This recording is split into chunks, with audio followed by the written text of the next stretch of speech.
happening, people? It's your girl Mina. Welcome back to my channel. You already know what it is. First and foremost, big up to everyone. I hope you're having a wonderful day. We did it yesterday, guys. We got to 3.6k. So you know the next milestone. You know what it is. The next milestone is 3.7k technically, but I'm gonna look ahead and say that the next milestone is 4k.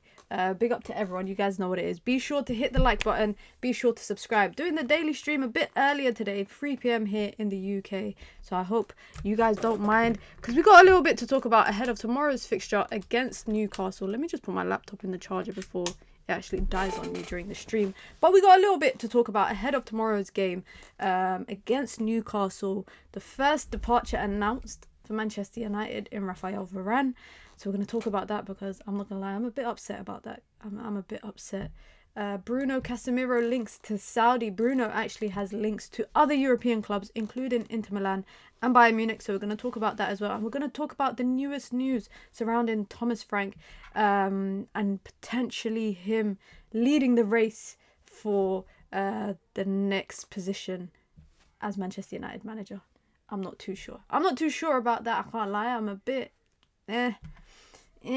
but we'll talk about that anyways. Big up to everyone. Be sure to hit the like button. Be sure to subscribe. Happy Tuesday. I hope you're having a wonderful day. Today's a big one actually in just football, because it's Spurs versus Manchester City, which will be a big game. That will be a very, very big game, because obviously a draw for City or a loss for City could kind of put Arsenal in pole position to win it.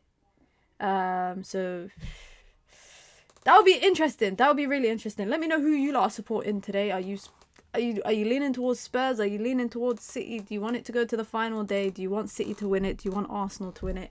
Me personally, I don't really care. I'm not gonna lie, guys. I don't really care about the title, but also I don't want City to win it, because Pep talks too much in press conferences. He talks too much. So I don't really want City to win it. Obviously, I don't want them to do 4 in a row either. I can live with the idea of Arsenal fans being unbearable, but it is what it is. It is what it is. Big up to everyone in the chat. Big up to Riri. I'm upset too about Varane. Yeah, I'm gonna talk about that, because I think it's only about, I think Varane leaving is really just about the wage thing, the salary stuff. I think that's the only reason they've probably let him leave on a free. This whole idea of getting money off the books or getting wages off the books, we were told that, you know, getting Ronaldo off the books was going to be a big thing come summer transfer window. Of course, United did go on to spend like 200 million, but I think Ineos are coming in, or, you know, since Eric Ten Hag has come in, I think the goal has kind of been to get all the biggest wage earners off the books somehow. You know, they've gotten David De Gea out, they've gotten Cristiano Ronaldo out. That was 2 of the highest earners at the club, and then followed by Raphael Varane, Casemiro, another high earner, Anthony Martial, another high earner, Jadon Sancho, another high earner. So I do feel like the goal has been to get the big earners off the books, because once you get those big earners off the books, I think it less kind of there's less player power when players are coming into the club trying to negotiate salaries, because they won't look at other players and be like, oh, but this person's on 250, this person on 300, blah blah blah blah blah.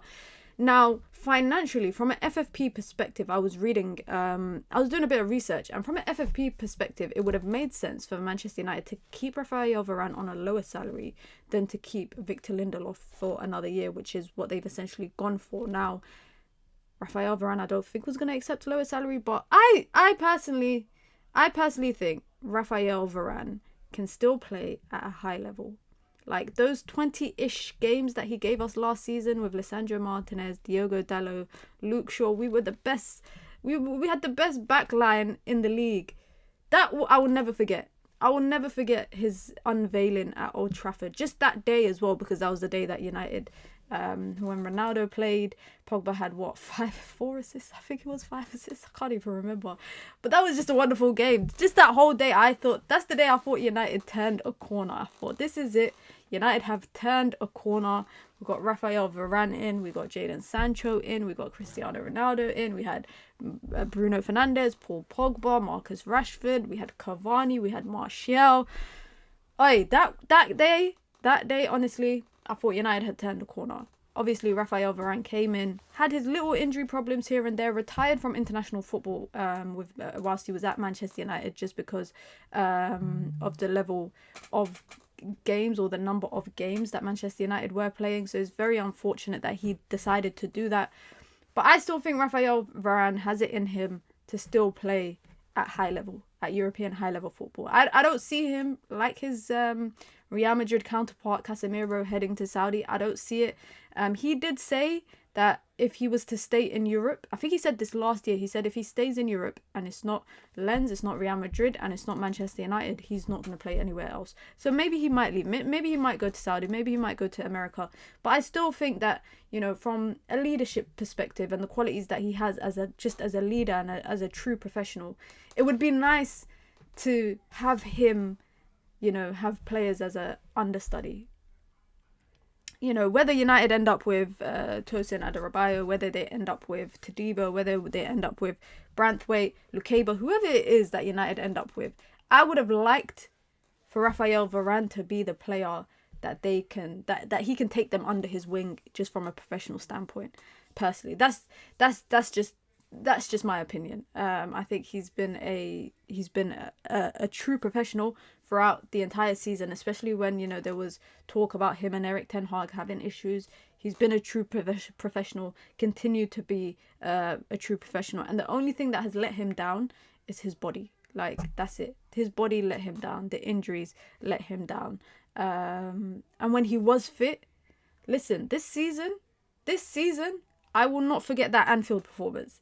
And I know you lot are probably saying, Mina, the bar is on the floor if this is what you're rating people off of. But honestly, I will not forget that Anfield performance of him and Johnny Evans. I won't forget it, personally.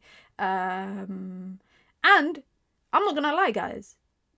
Raphael Varane is the best centre-back that United have had since Rio and Vidic left. Shoot me. I don't care. I said it. Raphael Varane has been the best centre-back. And I don't want to be like when fit, because I do think that in the last 12 months he's been fit, but I think there's just been issues going on behind the scenes. Last season, though, them run of games that he gave us up until the Carabao Cup, up until Barca, that was magnificent. That was wonderful. That was amazing. Look at that. Josh is such a hater. Josh just replied to me and said, because I said that, you know, Raphael Varane is one of the best defenders that United have had in recent times. And he goes, he barely played. Time to move on, mate. This is why I hate Arsenal fans. Why are you talking on Raphael Varane? Don't you have a title to chase? Don't you have a title to win? Shamelessly cheering for their North London rivals. I've seen Arsenal fans, yeah, I know this is off topic, but I've seen Arsenal fans I know literally changing their pictures on social media to like the Tottenham emblem. Like, it's so funny. It's actually quite hilarious. But Raphael Varane, he will be missed. This is, I think, a new turn for Manchester United. This is United are entering a new era under Ineos. He spoke about Ineos. If you lot watched his farewell clip, and you know what, also respect to Manchester United for allowing him to announce that he's, you know, he's leaving, for that to be announced, because Manchester United women never do it. So the fact that United have their last Old Trafford game tomorrow, he can get a farewell. You know, he's only been here for 3 years and fans have an attachment to him. Maybe I'm speaking too highly of what I think of him, but I feel like fans do have an attachment to him, because when he was at his best, Raphael Varane was one of the best defenders that he was the best defender that Manchester United had. But this just shows that United are turning a new corner. I want to say United are turning a new corner under Ineos. This wage structure that has far too long held power over Manchester United in comparison to the players is finally coming to an end, and it's at the expense of probably losing people that I would personally like to keep, such as Raphael Varane. But, you know, Anthony Martial will probably leave. He will probably be announced in the next coming days that he's leaving, and that's two players leaving on a free. So that's the however much 50 million that we spent on Martial, the however many millions that we spent on Varane. That is really, United ain't making anything back from that. Whereas the other high earners that United would probably look to get off their books, such as, you know, Jadon Sancho, etc., that could be some revenue in, some cash in, just just sell people basically to kind of offset the fee that you would have spent on them. Now, he's not the only one Raphael Varane is the only one that's certain to leave right now. That's the only certainty. However, there are talks about other players potentially leaving. And I want to hear everyone's thoughts, because the one that shocked me the most, I think, was Bruno. But the more I kind of think about it, it kind of makes sense. I'm not going to lie. Casemiro, reportedly, his agent has been in talks with the Saudi Pro League in a potential move to get him out there. Casemiro, United brought him 5 years too late, man. United brought Casemiro 5 years too late. And again, similarly to Raphael Varane, I will not forget what Casemiro did last season and the performances that he put in, but I think Casemiro has stunk it up a lot more this season than Raphael Varane did. Maybe that's why I'm not really that emotionally attached to the idea of Casemiro leaving in comparison to Varane, because Casemiro has stunk up the field way too much this year. And it's not his fault that he ended up at Old Trafford. I remember when he came and they were saying that he saw the Brentford loss and the Brighton loss, and he called his agent and said, "I'm gonna fix it, get me there." Really? Come on, bro. Come on. You probably heard the paycheck that you were getting and thought, what? 300k? Yeah, send me what? It rains every day up north in England?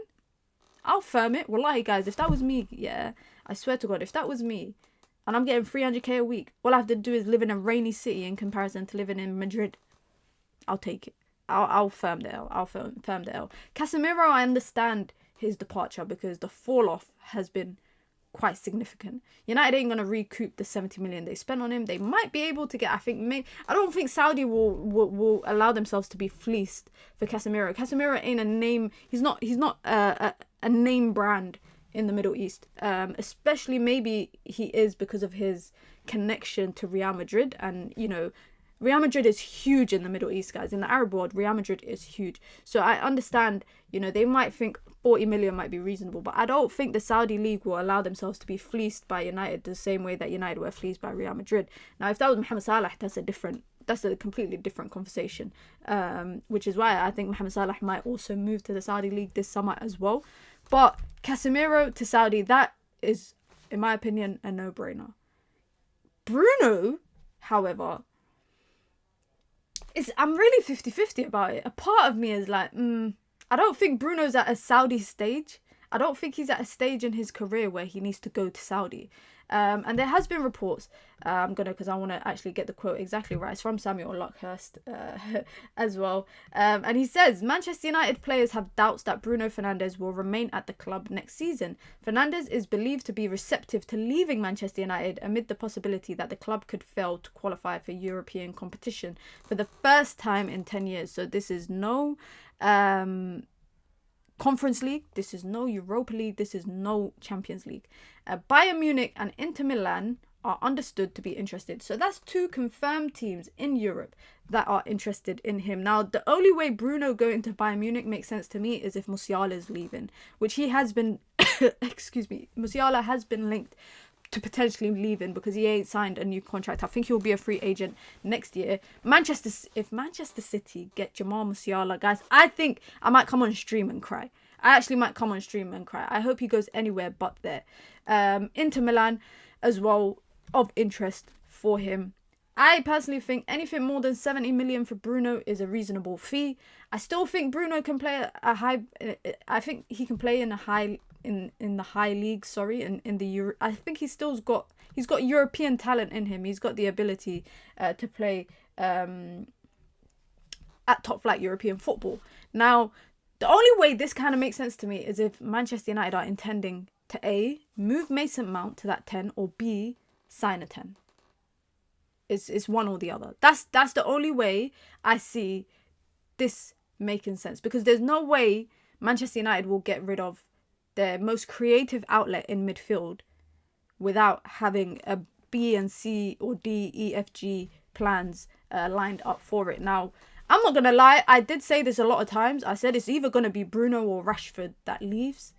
Now, I was more thoughtful of the idea that Rashford might leave, but if it's being reported now that Bruno could leave, and I get it, bro ain't won,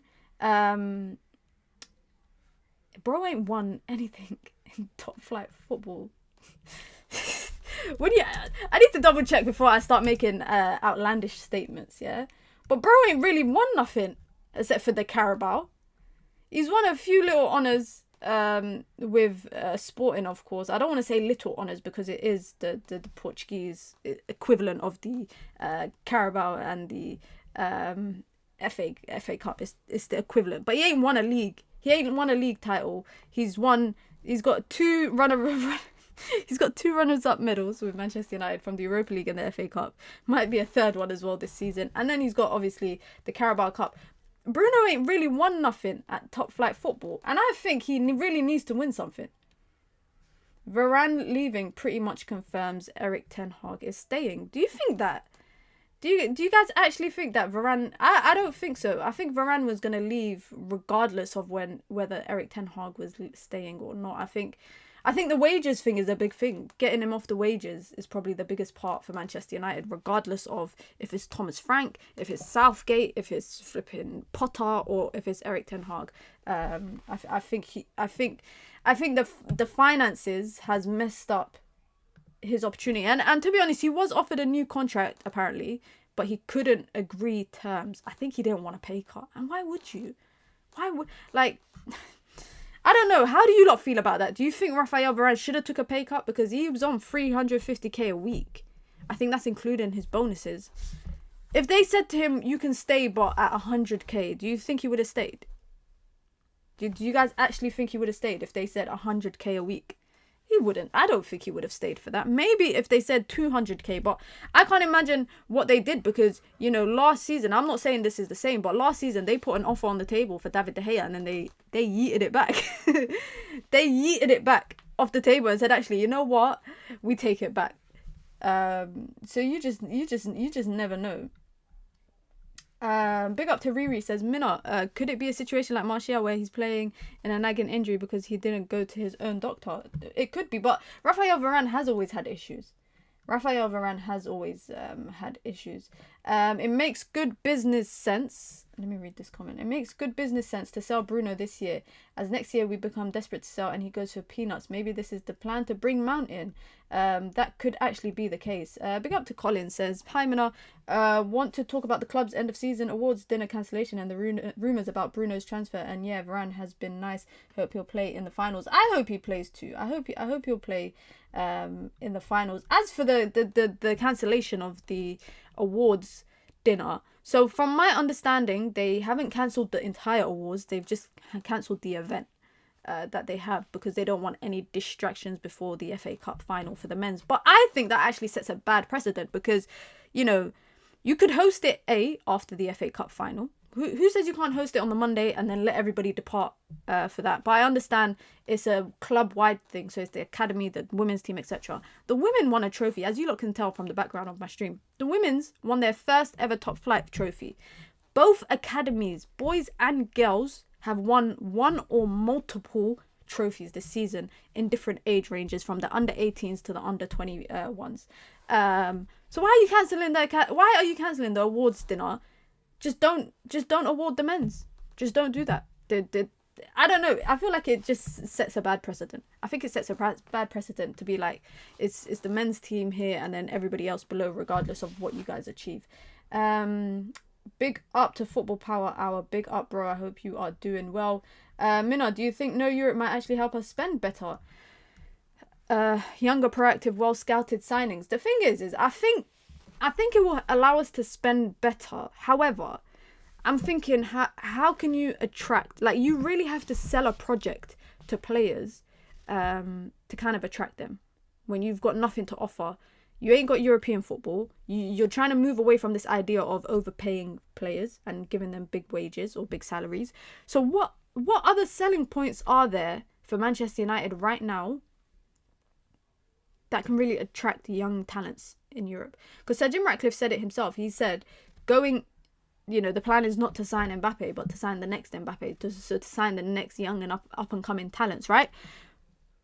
You really have to have a project that you fully believe in and that you can fully sell. The project, how United sold this project to Umar Barada to kind of like nicking from City. I don't think it was solely the project that attracted him. I also think it was the fact that City is a sinking ship, 115 charges, so people are literally trickling out the door one by one. So I think that was one thing. But they've also been able to sell it to other people like Jason Wilcox, Dan Ashworth, etc. So however they're selling this project and however they're packaging it, they need to do it 10 times better for young players that they're going to try to attract, because young players might miss out on 1 or 2 years of playing at top flight European level. And the reason why I'm saying that is because realistically speaking, is United going to go from no Europe to Champions League in one season? I don't know. I don't know. I don't know where I see United next season. I obviously need to see how the summer transfer window pans out. But, you know, what is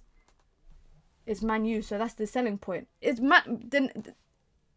The name Manchester United doesn't hold weight the way that it used to.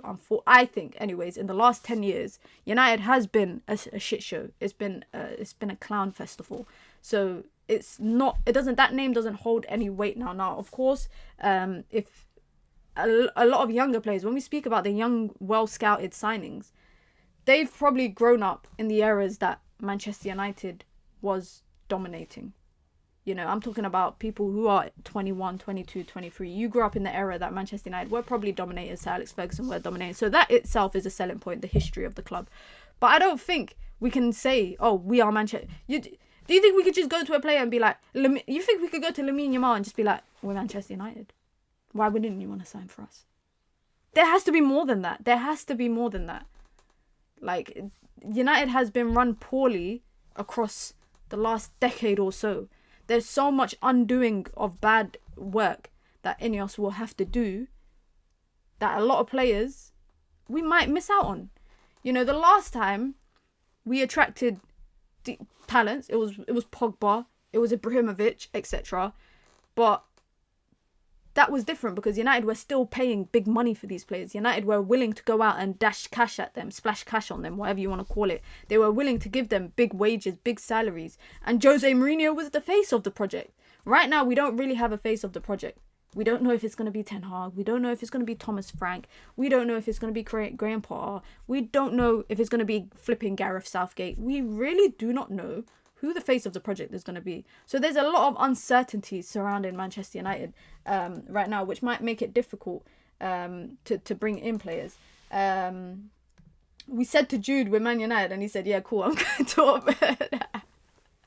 That's true. That's true. He speaks about it. He talks about it. Ollie talks about it. They all talk about how, you know, Ollie unintentionally, you know, all the big names came to his visit when he came to Carrington, and he just looked around and he was like, yeah, nah, I don't know about this. He saw the swimming pool that was still there from 2003 and said, yeah, this swimming pool is older than me. Yeah, nah, thanks.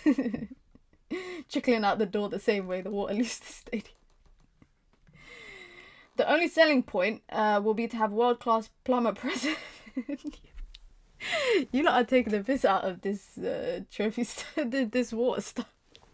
That's actually, you know, it's so embarrassing. Like, I'm not joking, but it's actually embarrassing. We don't need big players no more. We need a rebuild. This is why, guys, I genuinely feel right now, I really do think this rebuild is finally going to happen. This rebuild that we've been talking about for the last... How long have we been talking about a rebuild? Every year. I feel like every year we find ourselves talking about rebuild. This right now, I really think it will be the beginning of the true rebuild will start to take place.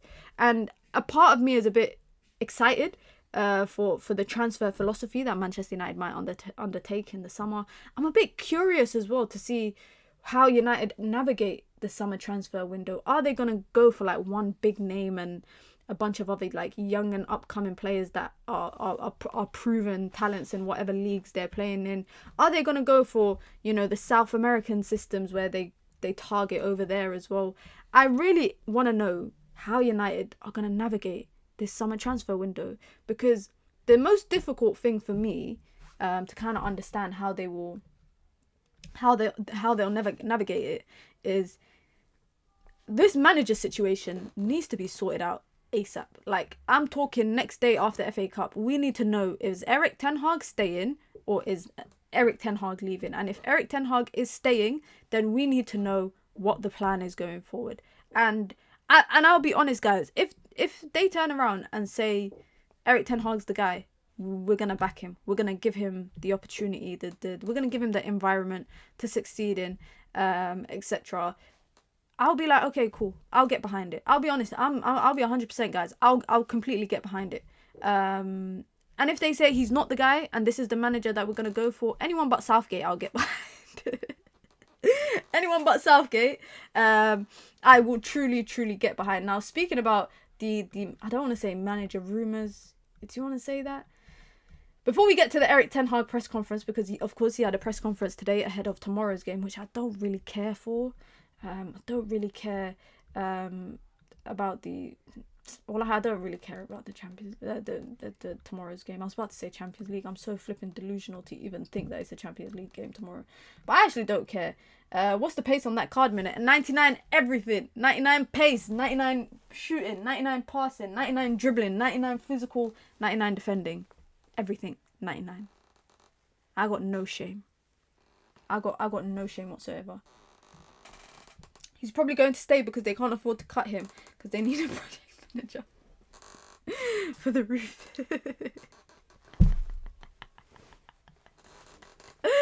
Oh my god. No, guys, honestly, yeah, when I saw that video, it was absolutely, like, I couldn't believe it. I genuinely couldn't believe that it was leaking that bad to a point it nearly flooded the stadium. Do you know how that is absurd? How is that standard acceptable for Manchester United? Because like someone in the chat said, right, we're Man United. How is that acceptable? It's absolutely ridiculous. We're laughing. We're the laughing stock. We are actually the laughing stock. Mina, how is the food in Saudi Arabia? It depends where you go in Saudi. But the food is nice. Food is amazing. If you go to Saudi, make sure you have some Saudi cuisine, or make sure you have some Yemeni cuisine, because the Yemeni food in Saudi was amazing. 10 out of 10. We've been talking about rebuild since Ollie's time. Yeah, it needs to be this summer and it needs to work for us to play in the Champions League or Europa League. And yeah, what about Frimpong? Frimpong is an interesting one because we were obviously, I think it was the links actually started like last season about Frimpong. Is he a right back? Because the more I watch him, the more I don't feel like he would work in a Manchester United system as a right back. Now, if a Thomas Tuchel comes in and plays free in the back, okay, he could maybe play wing back. Okay, cool. But he's not. I don't think Frimpong is a right back. The more I watch him and the more that I kind of see what he's about, I don't really feel like he's a right back. And I think it'll be interesting to see. That's why I said the manager needs to be. It kind of needs to be decided who the manager is going to be, because we need to know where does the future lie for some of these players. People like Diogo Dalot. What's going to happen with Diogo Dalot, who's had 2 decent good seasons? He hasn't been good of recent, I'm not going to lie, but he's had 2 good seasons, got his new contract, will go off to the Euros with Portugal, etc. We need to know what's happening with people like Marcus Rashford. We need to know what's happening with people like Anthony. I need to know what's happening with Anthony. Is he staying? Is he going? That's why this managerial thing needs to be solved, personally, quickly. It needs to be solved like straight after the FA Cup. And I'm hoping that they, when I say they, I'm talking about like Sir Jim Ratcliffe and Ineos. I'm hoping that they are in a position where they already know who they're going to get. And it's just a waiting game. And if that's not the case, then I hope that they have already put all their eggs in Ten Hag's baskets. That sounds weird. But I hope they've put their eggs in Ten Hag's baskets and is like, that's the guy. Because then we can move on from the manager discussions and be like, okay. Because if Ten Hag stays... I think if Ten Hag stays, it'll be a very different transfer window than what United have experienced over the last 2 years.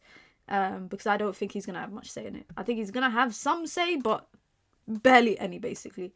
And whatever manager comes in, I think that manager is going to be too busy trying to figure out his pieces of his puzzle for his squad that he wants to move forward with, and then implementing whatever style of football United is going to be playing. Now, what style of football do you not even think United will play next season? Is João Neves good for United? He's worth, firstly, they've put like 100 and something. How much a price tag they've put on his head? 120, I think? I think it's 120. I think they said it's 120 on his head.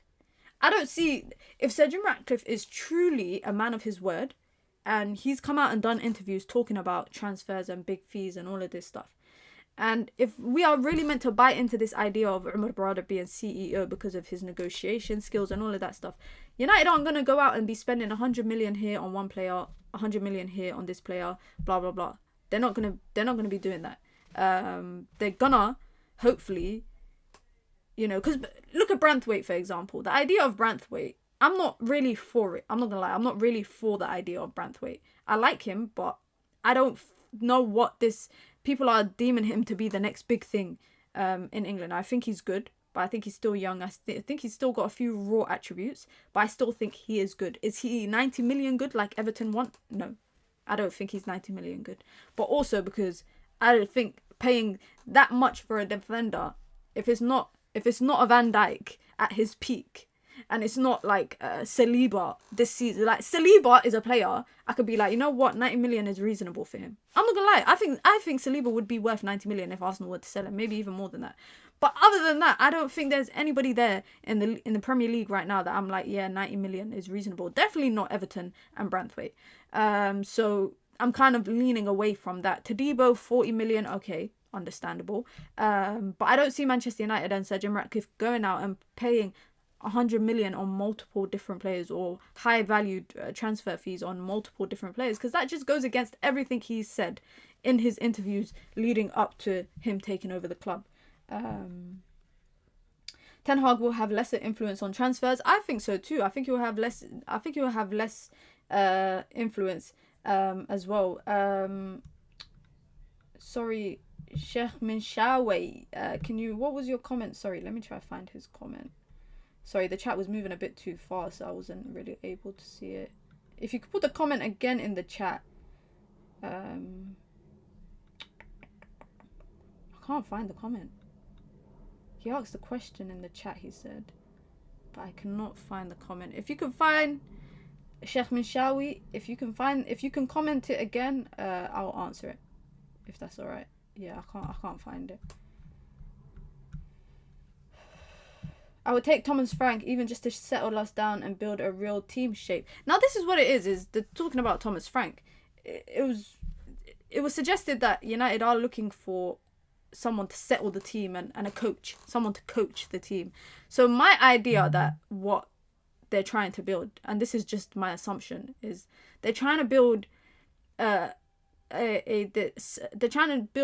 team and a manager or a coach that implements the style of football that they want. That is what a coach is. You ask the coach to do X, Y, Z, and then the coach implements it. It's like a teacher, basically. And I think that's what they're trying to do. And Thomas Frank, for that, makes sense. It's also reported that the exact terms was that they don't want a proven, like, basically winner. Basically, they don't want a manager that's won like silverware. That is not the bar. The bar is not that. They're happy with someone that might not have won something but is a good coach. And that is kind of interesting. I can't lie, that is kind of interesting to me, because then you look at the kind of managers that United have been linked to, and it's Thomas Frank, Graham Potter, flipping Southgate, and then Thomas Tuchel. That's the 4 names I've seen the most.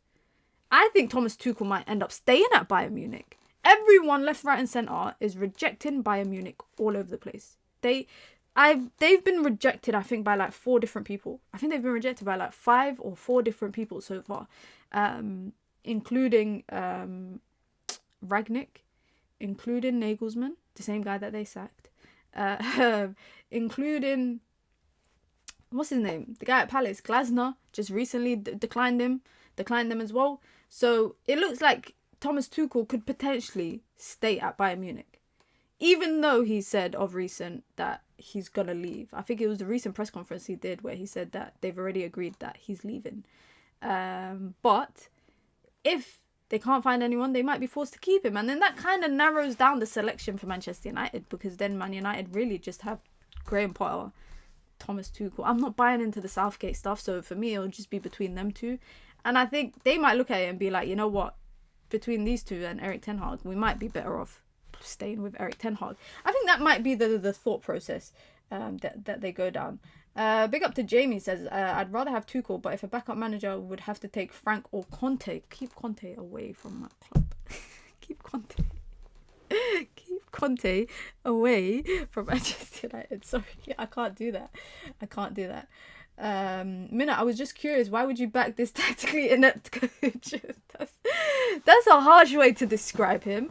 That's a harsh way to describe him. It's so funny how people maybe you might be new here and you just don't know where I stand on the manager. I've been against the manager since about December time, but I'll never sit here and call for the manager to be sacked. I have been saying till the end of the season, get to the end of the season and make a decision then. I think Erik ten Hag has his flaws. I think his flaws have been a lot more evident this year than they were last year. But can I just say, guys, last season, other teams around us in the Premier League, we just about got third. Remember, there was a big fall-off towards the latter part of the season. And when Liverpool were kind of clawing away at the points difference, we just about held on to third place. And that's when, for me, the downfall really started with Erik ten Hag. That was before the injuries. That was before the Jadon Sancho saga. That was kind of before all of that. I don't back Erik ten Hag. But and this is a question to everybody, especially if you're Ten Hag out, if Ineos turn around on the 26th or the 27th of May after the FA Cup and they say Erik ten Hag is the man to take us forward, he is staying next season, are you guys going to sit here for the whole season and be like, Ten Hag out, Ten Hag out, Ten Hag out, no matter what? No, I don't have the energy to do that. I genuinely don't have the energy to do that. So if Ineos come out and say Erik ten Hag staying, I will be like, alright, cool. I'll back it. Not because I want to, because I still think that, this season alone should have warranted him losing his job, because forget even, where we are right now. I think the Champions League run was embarrassing for Manchester United. That was that's the worst Champions League run that I've ever seen in my life of watching Manchester United. That was atrocious. The number of goals that United conceded. And because people can turn around and say, but that was on Onana. Yeah, okay, cool. But who brought Onana in? Who played David De Gea? When I said last year, at the end of last season, I said, don't spend money on a goalkeeper. Let's take that and buy a big name striker that is guaranteeing us 30 goals. Some people said to me, no, we need a goalkeeper. We need to play out from the back. We need modern day goalkeeper. All of this, ups, down, left, right, all of that kind of stuff. I was never for the idea of Man United buying a new goalkeeper. But we did it anyway. The Champions League run was embarrassing enough as a Manchester United manager. If that was any other big club, a Bayern Munich, a Real Madrid, they would have got sacked. But I said, you know what? Let me just wait. I said February is do or die for me, because I said if by February United are not closer to the top 4, we are never making top 4. And you lot can go back and watch my streams. I said that. And I said in the month of February, United have to get 15 out of 15 points. We had Wolves. We had West Ham. We had, I think it was Luton, Sheffield United, Fulham. And we won 4 out of 5. And from that Fulham game is when the rest of the downfall started for the latter parts of the season. We went on to only win 2 games. Since that Fulham loss, we've gone on, guys, to win 2 out of how many games? 13 games? That's poor. And I said that Erik ten Hag, I said this back in January, I said Erik ten Hag will be sacked if top 4 or European football is out of reach.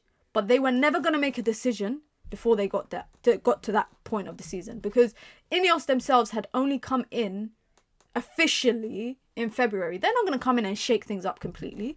They're not going to do it. They don't benefit nothing from that. They don't gain nothing from that. Their best decision was to wait and see how far Manchester United will get in the league. And then, if Man United do not finish in a European spot, which is likely to happen this season, that's the opportunity for a full rebuild. You can just focus on game in, game out, playing in the Premier League, getting players off your books. The manager has, in my opinion, at that point already sacked himself with his flaws and everything. And, that's it.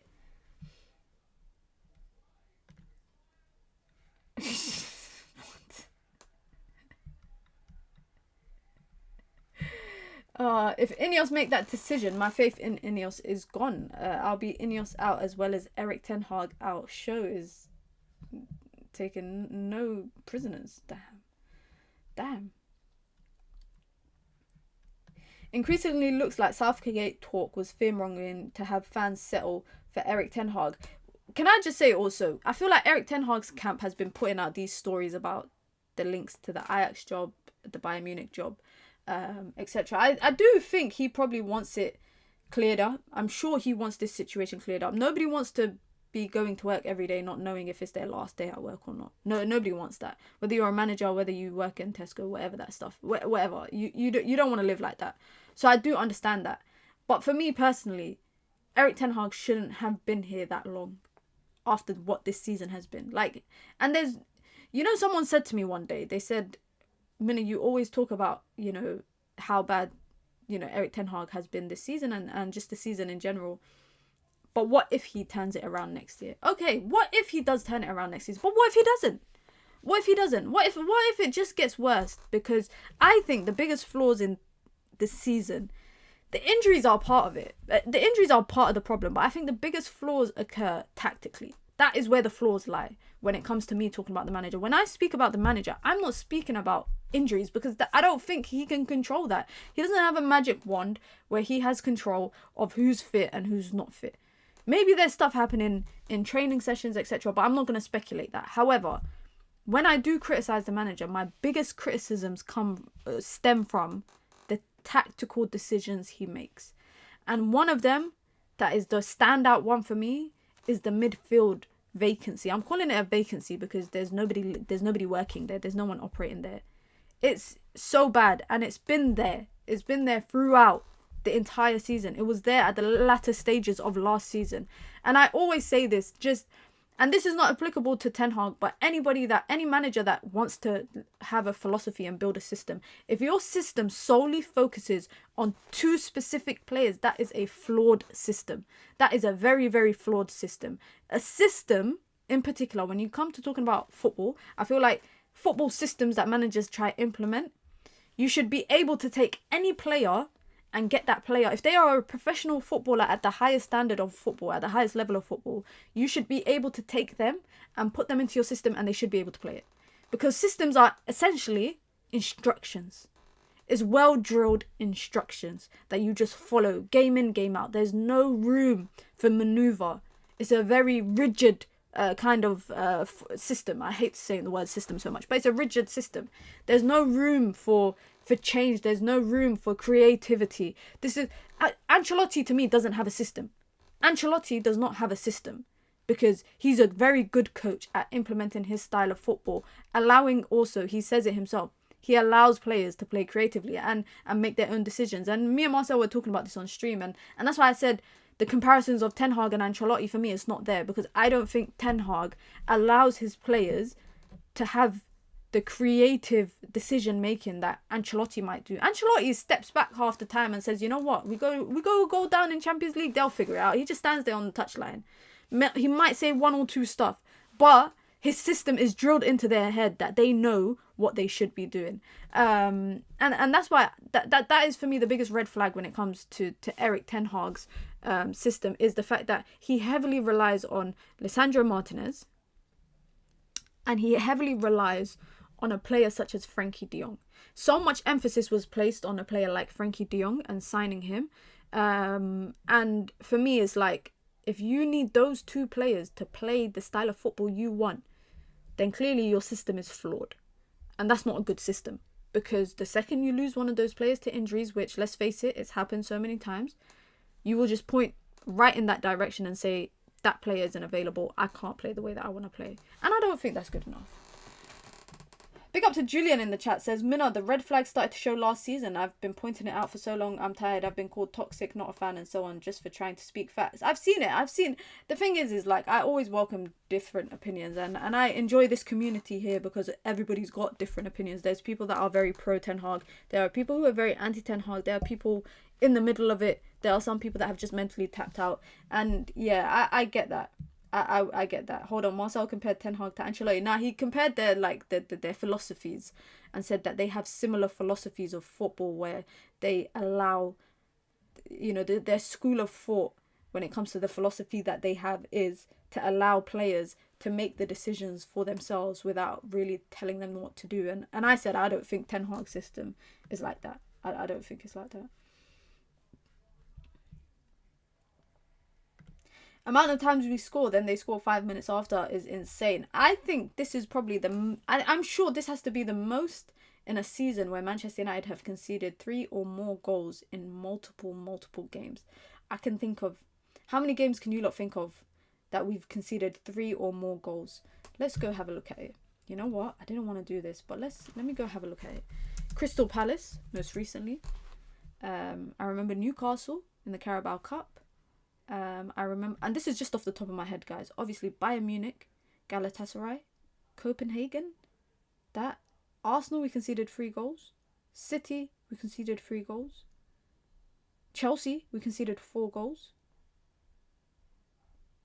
Bournemouth, was it Bournemouth that we conceded 3 goals? Or Nottingham Forest, was it? Here you go. All right, let's have a look. 1, Crystal Palace. 2, Coventry. 3, Chelsea. 4, Liverpool FA Cup game. We won, but we still conceded 3 goals. So that's 4. 5, Man City. 6, Wolves. We won that game, but we still conceded 3 goals. So that's 6 games. 7, Bournemouth. We lost 3-0. 8, Galatasaray. 9, Copenhagen. 10, Newcastle. 11, City. 12, Galatasaray again. 13, Bayern. 14, Brighton. 15, Arsenal. 15 games.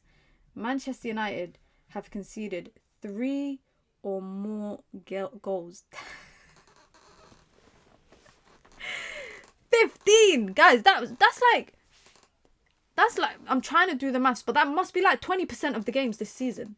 I don't know how many games we played in altogether. 38 plus, how many games did we? Yeah, it's about 20-ish% all competitions where Manchester United have conceded 3 or more goals. Some of them games we have gone on to win, like Liverpool, like Coventry, but some of them we got slapped. Brighton, Arsenal. That Arsenal game is funny because that's the game Erik Ten Hag always references in the press conferences that we should have won, and he just goes on and on and on about it, and I really think that's the game that changed the trajectory of the season for us. I think had United won that game, the momentum would have been different, but we had just come off of just about beating Forest. We lost to Spurs. We just about beat Wolves, and then shit just went downhill from that Arsenal game. After that Arsenal game, we lost to Brighton, we lost to Bayern, we beat Burnley, we beat Palace, and then we lost to Palace, and then we lost to I don't even want to talk about it too much. Big up to Steffi. I hope you're doing well. Take the game at Wolves, for example, beginning of the season, last game of the season coming, and there's 0 progress. And there are people like Marcel that try to make this normal part of the process. You know me, I hate the process. I hate the term process. I don't want to talk about process. Like, honestly, the term process, protest, progress, process, all of that, anything that begins with P, I don't want to say it because it absolutely irritates me. It annoys me. I don't really want to talk about much from Erik Ten Hag's press conference, aside from the fact that Lisandro Martinez will be in tomorrow's matchday squad. He will be available for selection. Will he play or not? I'm not too sure. I really don't know if he'll play. I really just want to see one more backline partnership of Varane and Martinez. Like, I know it won't happen. Wishful thinking and all of that. It's really wishful thinking. I'm still sad. Is this the Man United kit next season? What the hell? Why we got the Yemen flag? That's the Yemen flag on the shirt?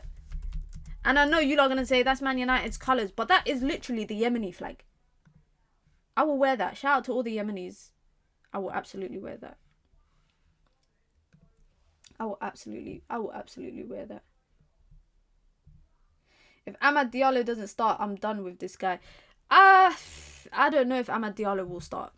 Personally, I'm not too sure if he'll start. I just feel like, yeah, I think You're saying to the Yemeni flag. Nah, I love the Yemeni flag. Shout out to my Yemenis, man. I love them. They're my second favorite. They're my third favorite people in the world.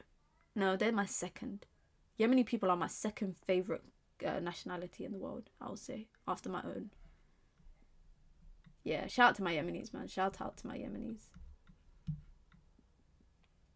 Ahmad ain't injured. I just don't know if he will play. I don't know if I just don't know if he will play, just because I don't see Eric Ten Hag. I think will not play him just because of. I think, guys, this is a controversial one, but I think Amad Diallo should leave Manchester United. I think Amad Diallo should. I don't want him to. I think he's technically one of the better players in our team. But if Eric Ten Hag stays next season, I think Amad Diallo should leave. He shouldn't waste another season here at the club. He shouldn't waste another season trying to figure out where he stands with the team. And especially even if a new manager comes in, it's just another manager he has to try prove himself to. He went through Oli, he went through Ragnick, he went through Ten Hag. A fourth manager at the age of just leave. And I'm not saying he's championship level, but could he go to like a Ipswich when they come up? Maybe. I think it was Luton Town that were interested in him on loan in the summer when they came up. Could be possible. Mina, are you doing a hate along? Nah. There's two guys. I'm a positive person. I don't want to distribute hate. I will hate, but just not in 4K. I'll just hate behind closed doors. Who do we want to win? I want Spurs to win. I agree. I can't read that comment. Wajid is trying to get me demonetized, but I agree, Wajid. I agree. I agree with what Wajid has says. Facts. I'd much rather Eric Ten Hag leaves over Ahmad, but I thought we were moving away from player power, guys. I thought we were moving away from player power. But I do think it's just that there's no point on him wasting another year at the club when he still doesn't. Like, how can you be here for 4 years and still don't know where you stand in the team? That's been wasteful. That's a waste of time. And he doesn't deserve that. I think off the back of his loan spell at Sunderland, and I will forever go on about his loan spell, guys, because it was such a good loan spell, I would have expected him to continue on that trajectory, on that high. Ole Gunnar Solskjaer even said it when they brought him, that because they did ask for his approval. They asked for Ollie's approval before they brought him for the academy, and he said that was the fastest yes that he ever gave, because he just watched some tape and he said this kid is going to be a star. He just needs to be coached. He's been unlucky this year with injuries. I think if he had not gotten injured in the summer, I think he would have gone out on loan again. Middlesbrough wanted him. Michael Carrick wanted him, having worked with him at Manchester United before. He wanted him, but then he got injured, so that kind of messed a lot up. It's unfortunate. But come this summer, whether Eric Ten Hag stays, if a new manager comes in, he needs to be clear if Ahmad is in his plans. And if Ahmad is not in his plans, Ahmad should go and just flourish elsewhere. Similar to, Jadon Sancho, another guy who, a part of me, who do you not want to win the Champions League, by the way?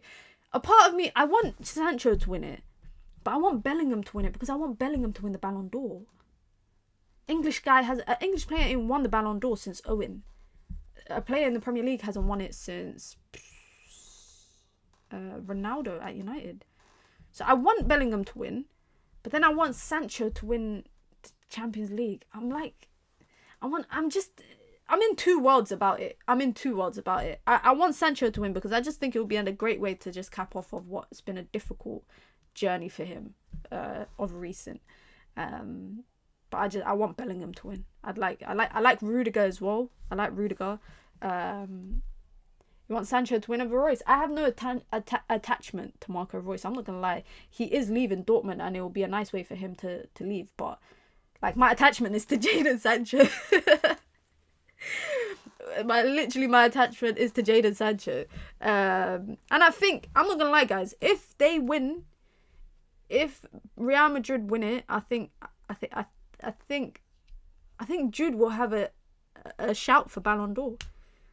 I said during the Bayern Munich game, I said that the winner of that game was where the Ballon d'Or winner will come from. The winner of the Bayern Munich and Real Madrid game.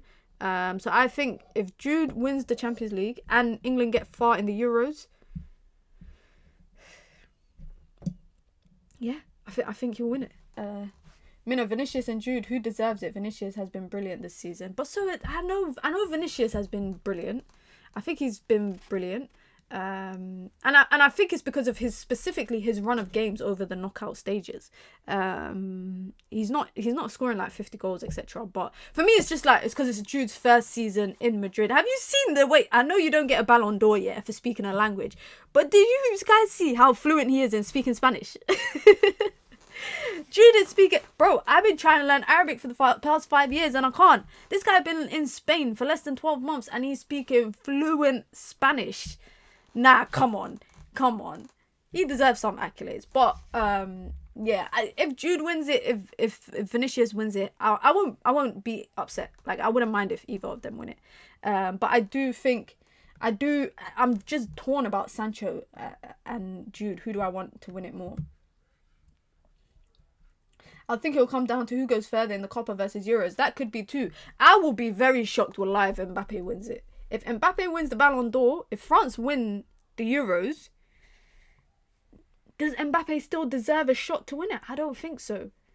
I don't think so, personally. But I think they'll find a way. The Ballon d'Or is a French award anyway, so I'm sure they'll find a way to fix it for Mbappe to win it. I'm sure they'll find a way. There's no if about it. Real are gonna batter Dortmund. I think a lot of people like just are underestimating. I think they're underestimating Dortmund. Personally, I said this coming into it as well. I was like, there's a lot of understatements for them in particular. But quickly, guys, let's wrap it up. Tomorrow, Man United versus Newcastle. Oh man. Ugh. I just have to laugh, guys. If I don't laugh, I'll cry. If I don't laugh, I'll cry. But Manchester United versus Newcastle tomorrow. Just some quick team news on that. Erik ten Hag was asked about Rasmus Højlund. He just waffled a lot. Well, he's just talking a lot. He talked about injuries or players that could return. He said some players they have to see, Marcus Rashford, Bruno, Cambuala, if they are fit enough. Like I said earlier, Lisandro Martinez will be back in the lineup. That's it. You didn't really talk too much in the press conference, I can't lie. Do we have to? We don't have to, guys. We don't have to talk about the Newcastle game. But it's just a nice little exit segue in it. It's a nice little way to leave the stream. But let me quickly go through you lot's predictions. 4-0. Why are you lot all saying 4-0? 4-0. I think we'll lose 3-1, but I'll go for a draw because if there ain't hope, what is there? But don't you feel like after that Arsenal game, United showed that they can still set up compact? Like, if we have to be a compact team, it can happen. So my only worry is that, my only worry is Newcastle are in goal scoring form right now. They've scored like 15 goals in the last 5 games. They've scored 4 or more goals in 3 of their last 5 games. They slapped us up, guys, in the Carabao Cup with their B team or their C team. Yeah, that's a bit worrisome. Casemiro as a centre back again. Ya Allah, Ya Rabbi. Ya Rabbi. I can't watch Casemiro playing centre back anymore. I can't do it, guys. I really can't. We don't deserve to see this. We don't deserve to watch this. Isaac double. The worst thing is, yeah, I got Isaac as a captain in my FPL. I'm not giving a prediction. Personally. Set up compact, sure, but we didn't have decent shot on target, so scoring more than 1 will be tough. Guys, we might end the season with no goals scored in the last 5 games.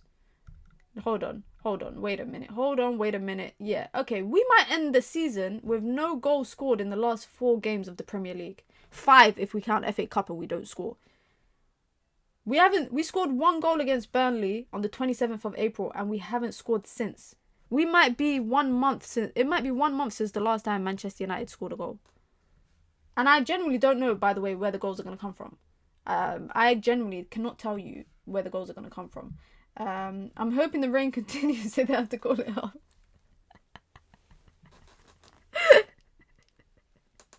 You said you're hoping it's a waterfall again. Don't go chasing waterfalls, guys. Don't go chasing waterfalls.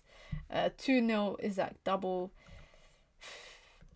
I ain't giving no prediction. But I'll be here tomorrow after the game, of course, match reaction. Or I might just not do a stream tomorrow. If the result is that bad, I might not do a stream, and I might just do the stream on Thursday at 4 p.m. That might be better for me, I think. For my mental, that might be a lot better of an option. I think that might be the way. But on the positive side, guys, less than a week left and the Premier League's over. We could put this season behind us. In less than a week. We can enjoy our summer. 2 weeks and then no more Manchester United football. I'm looking forward to my summer. I got a lot of plans this summer, so I'm going to enjoy it. Minna, who are you supporting tonight? I hope Spurs win today. I don't care if Man City wins it. I stay in London and Arsenal fans are unbearable. Nah. It's not about whether Arsenal fans are unbearable or not, guys. For me, it's all about the history books will remember. Like, we might not remember. 30 years from now, we might not remember, but the history books will. The history books will remember.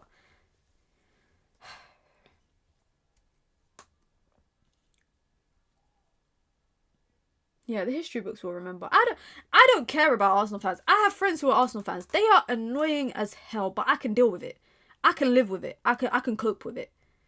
Man City, I can't cope with, because rival fans will also start talking about, is Pep a better manager? Has he had a better legacy than Sir Alex Ferguson? I'm not having those debates. I refuse to have those debates. Those debates should not be there. Pep, by the way, yeah, he's such a loser. He's a sore loser, In the press conference, he was talking about money. He was talking about money and how if the league was all about money, basically, Manchester United would have been up there and Chelsea would have been up there. Why are you talking about us? Why is he talking about Manchester United? He's rattled for no absolute reason. Because he knows 115 charges is coming for him and his leadership and his club. Like, that is inevitably going to happen. But who are you lot? Let me know in the chat before I end the stream. Let me know who you lot are rooting for tonight. Manchester City versus Spurs. Now, I'm kind of laughing because what would you do if you were Spurs? If you win, you are holding on to the idea of top 4. But of course, Villa have to lose on the weekend and Spurs have to win on the weekend for Spurs to get top 4. But then if you win, you also are handing the title to your rivals. Now, what if, guys, and this is big what if, yeah, but what if Spurs win or draw? Because all they need to do is win or draw for Arsenal to be ahead in the title race. And what if Arsenal lose to Everton at the Emirates? What if Arsenal do all of this just to lose to Everton and Abdoulaye Doucouré last minute goal, or Idris Gueye last minute goal, or something random, Bebe or Beto, or someone randomly scores, and then Sean Dyche just parks the bus? Because Everton are staying up, by the way. They're up. They would have been higher up in the table if they didn't get that points deduction. But what if this will probably make it even more funnier? I think is if Spurs do Arsenal a favour and then Arsenal lose. The one game Danjuma plays, he scores. That would be the best thing ever. That would be hilarious. You lot see, I got my signed Danjuma shirt here. It's a Villarreal one. It will be the funniest thing ever if somehow that happens. Minna, I'm supporting you about that. And guys, I don't want EPL to be Farmers League. Exactly. We talk about PSG winning, all the titles in France, etc. But City have won 6 and 7. Like, let's be for real. I don't care about Liverpool winning streak then. I wasn't alive. City are a better team and deserve it. City for me. Spurs L today, bottling it tonight as usual. Look at this. United fan saying City deserve it. Koala is so shameless. Spurs need to throw the game for themselves. The thing is like, what's the likelihood that Villa lose on the weekend? Let me see. I want to see exactly who Villa play on the weekend. What's the likelihood that Villa drop points on the weekend? Villa are playing Crystal Palace away. Spurs are playing Sheffield away. Spurs are gonna win that. So what's the if Spurs win today against City, they could actually qualify for top 4 if they win on the weekend, because I think Palace could beat Aston Villa or definitely take a point off them. yeah, maybe there's a lot to play for. I forget other people are playing for stuff. I forget United are not playing for anything, but everyone else is thing. Mina, why do you want Arsenal fans to win it? But I don't care for guys. I don't care about Arsenal fans. Yes, Arsenal are Manchester United's long-term rivals, like Liverpool, etc. From when I was younger, it was Arsenal that we hated. It was Liverpool that we hated. I can deal with Arsenal fans. I can deal with it. It might be unbearable, but I can deal with it. What I cannot deal with is people making it out that City won 4 in a row, so Pep is the better manager than Sir Alex Ferguson. I can't deal with that. I can't deal with people saying, look at that. Pep won a treble. He's won 6 and 7. He's won 4 in a row. 4 in a row. Sir Alex Ferguson never did that. For me, Sir Alex Ferguson is still the best Premier League manager. But there is an argument that people could try have, or a debate that people could try have, just because City have done. And I know they've got charges on their back. I know they got a pending court case and all of that. So them titles might get stripped. But what I'm saying is that the history books and history itself will not be kind to those kind of stuff. That it will remind us. And you lot might say, oh, we'll move on from it. Blah, blah, blah. I don't want Arsenal to win. Trust me, guys. Arsenal is the least of our worries. Arsenal is the least of our worries. And Arsenal fans are annoying, by the way. They're annoying as hell. But I can block them out. Although I know way too many Arsenal fans. Like, all my friends I play COD with are Arsenal fans. I don't really have any relatives that are Arsenal fans, but I know a lot of Arsenal fans. But, listen, I can deal with it. Me, personally, I can deal with it. I don't know if you lot can, but me, I can get past it. I can't get past people saying that Pep is a better manager than Sir Alex Ferguson because he's won 4 in a row, he's won 6 and 7, he did a treble, etc. I can't have that argument, and I never want to have that argument. So I hope Spurs win today.